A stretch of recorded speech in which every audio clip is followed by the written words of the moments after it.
The first of Buddhism's Four Noble Truths states that everyone experiences stress. You were simply born into this universe as a sentient being with a body that guarantees that you will face adversity, and you can expect your body to go through continual changes. Constantly demanding food, wanting something else, and getting nothing but frustration from you is inevitable. Not getting what we want or need is stressful on every level. The first of the great truths is this. The second noble truth is that you will ultimately suffer if you compound your stress by clinging to and pursuing material possessions, or by withdrawing from and fighting against external forces. Having freedom as a real possibility is the third noble truth.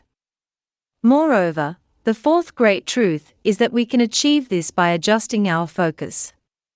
Furthermore, roughly speaking, there are 8 ways we can bring and awaken attention in our lives. But the fact remains, as I have been arguing, that we all face stress and that it's through dealing with that stress that we develop empathy and insight. Not because there isn't any stress involved.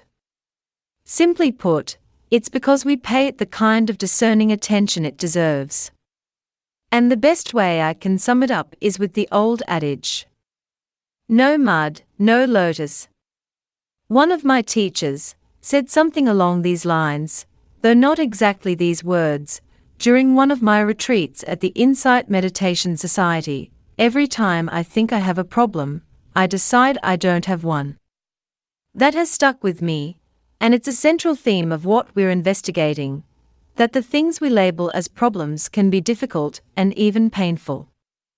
Circumstances can range from the mundane to the catastrophic, from a simple misunderstanding to the loss of a loved one to the diagnosis of a terminal illness.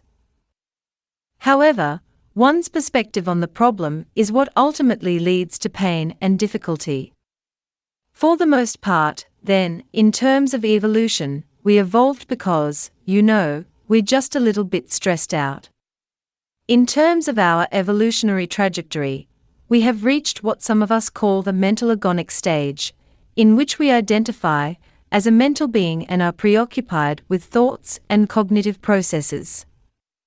And we are conscious of our own consciousness. Self-awareness implies not only that we are rational, egotistical beings, but also that we have a personal history and story that serves as a roadmap for our experience of the world. Because of this, it actually does have some use.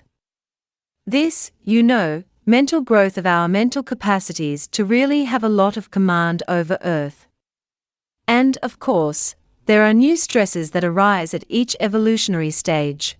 For us, it's the fact that we're at our most powerful, but also our most destructive to ourselves and each other. That being said, it is currently an area of focus. That's the pressure we're under right now, and we need to deal with it so that we can grow and learn from it. This is visible all over the world. When people feel threatened, it's easy to see how their egocentric thoughts lead them to become more aware of their own mortality. A heightened awareness of our frailty has set in. There is an increased awareness of isolation and fear of social rejection. It's harder for us to feel like we belong here.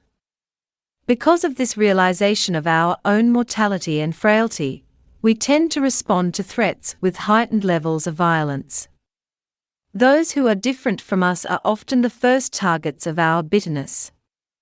This means we'll start discriminating against people seeking asylum, people of different sexual orientations, and people of different races. Feelings of insecurity, threat, or scarcity of resources can make us more greedy. As a result of our excessive consumption, the planet is in peril. We can each take our time and look at it as we please. What causes us to feel lonely, isolated, afraid, anxious, and depressed consistently is how our thoughts, emotions, and sense of self operate. It causes anxiety, and if we don't react appropriately, we can become stuck in our feelings of isolation.